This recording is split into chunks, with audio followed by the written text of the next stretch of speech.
Hi, cat. Come and get some mango, baby.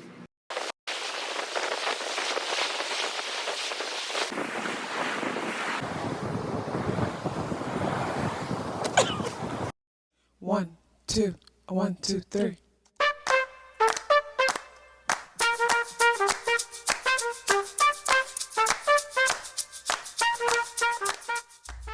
Self-awareness is a superpower. My name is KathyLaDonna. Welcome to Soul and Vibration.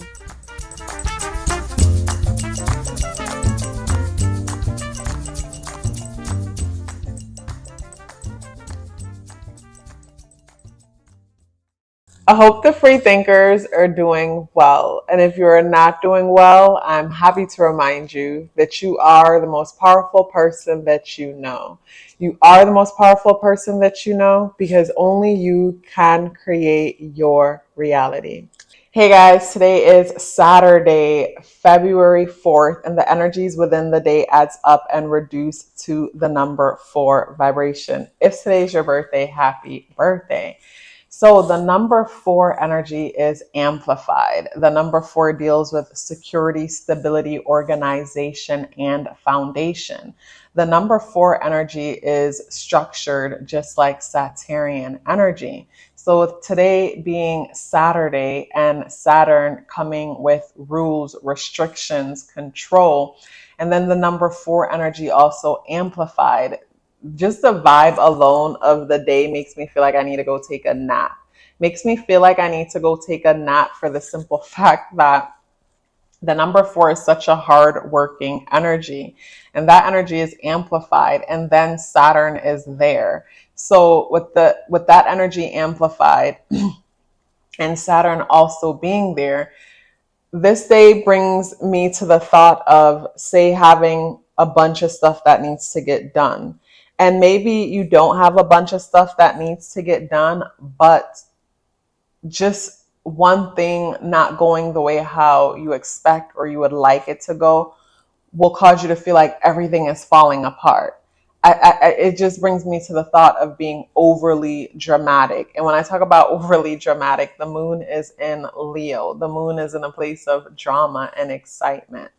So with the moon in Leo, the moon opposes Mercury conjunct Pluto in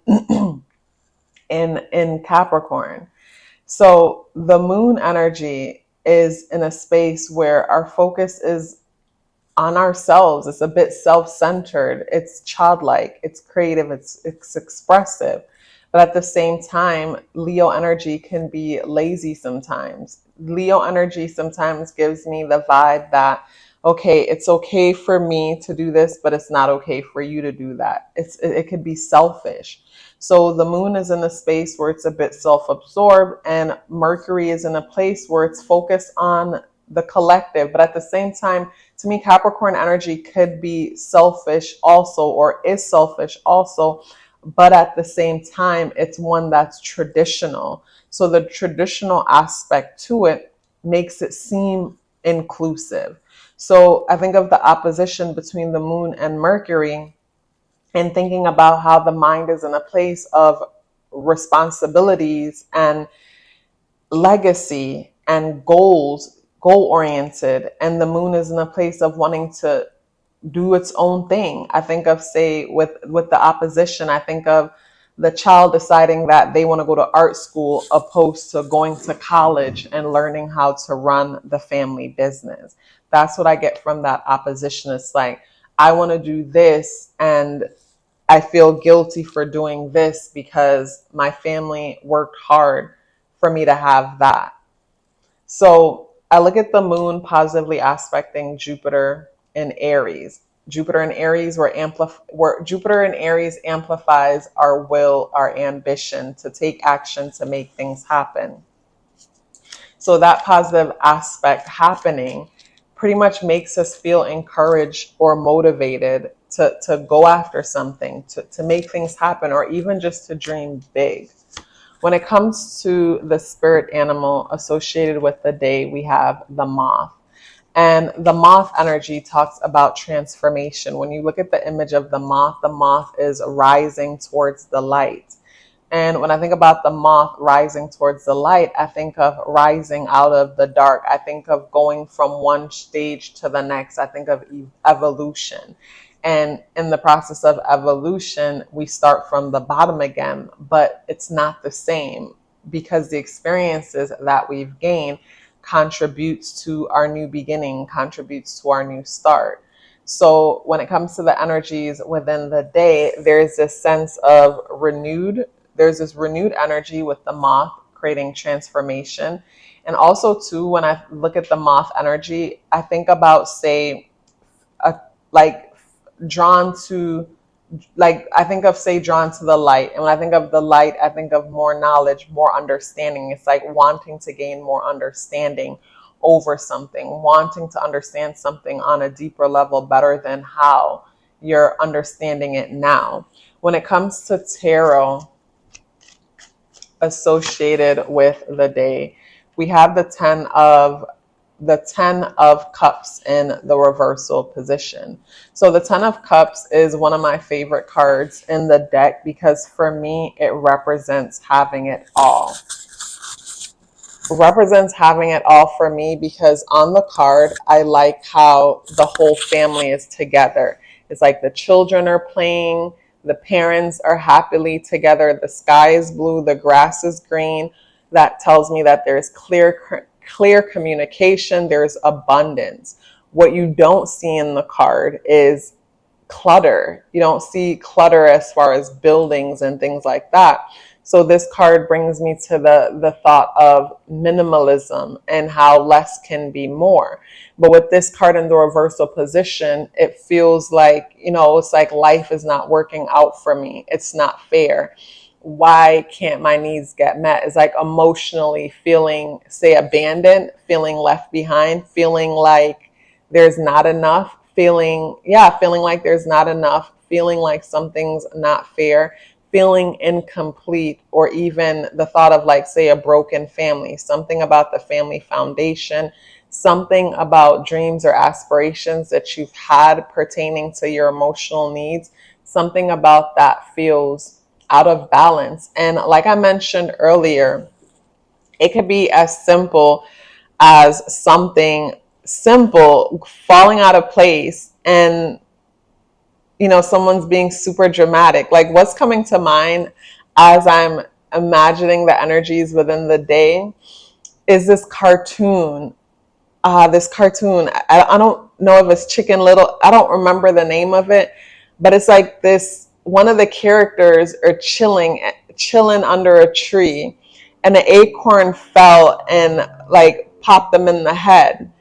And they didn't realize that it was just an acorn that fell and popped them in the head. And instead they thought that the sky was falling. So they went around getting everybody all riled up, excited and nervous about this thing that's coming, when it was just simply an acorn that fell and popped them in the head.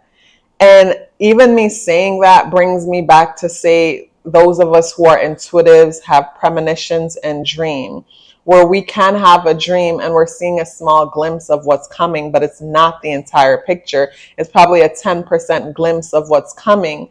And we can go get everybody riled up and terrified over something that we saw when it wasn't the entire picture. So something about the energies within today gives me the feeling of someone getting worked up over something very small and not allowing themselves to be patient enough to see the entire picture, to realize that, it's not that serious. Like, chill, it's not that serious. And I think about the perfection aspect when it comes to, say, the number 4 energy, wanting to do things in such a structured, organized way, like Saturn, to the point that it's micromanaging, and at the same time too wasting energy. Micromanaging and wasting energy. I say micromanaging and wasting energy because instead of trusting and allowing other people to do their part, it's feeling like, okay, I'm the only one that can get the job done. And if I'm the only one that could get the job done, then that means I can only do so much because I can only be in so many places at once. So when I look at the energies within the day, it brings me to the importance of being patient, the importance of allowing others to help you, and at the same time, micromanaging, or you could be the one who falls under, say, someone else trying to micromanage you, someone else being a bit of a drama queen, being a little bit extra, or even throwing a tantrum because things aren't going as they'll like. Or like the cartoon character in Acorn Falls, and it's like, yes, something did happen, but then they're being extra dramatic and blowing something simple out of proportion. Is that what they say? Yeah. So when it comes to the energies within the day, to me, today's a great day to remember not to overwork yourself. It's a great day to remember that your best is enough and your best is really all that you can do. It's like you show up and you do your best. And once you've done your best, like it just is what it is, and just trust and allow for everything else to just flow and work itself out. But you guys, it was such a pleasure sharing this with you. If you would like to book a reading or check out my exclusive content on Patreon, the link for that is in the description box below. If you're still here with me, I'd love to hear about it. Please let me know by dropping me a green heart in the comment box below. I would love to hear from you, and I look forward to seeing you tomorrow. Love yourself as if your life depended on it, because it does. Take care of yourself, and I look forward to seeing you in the next video.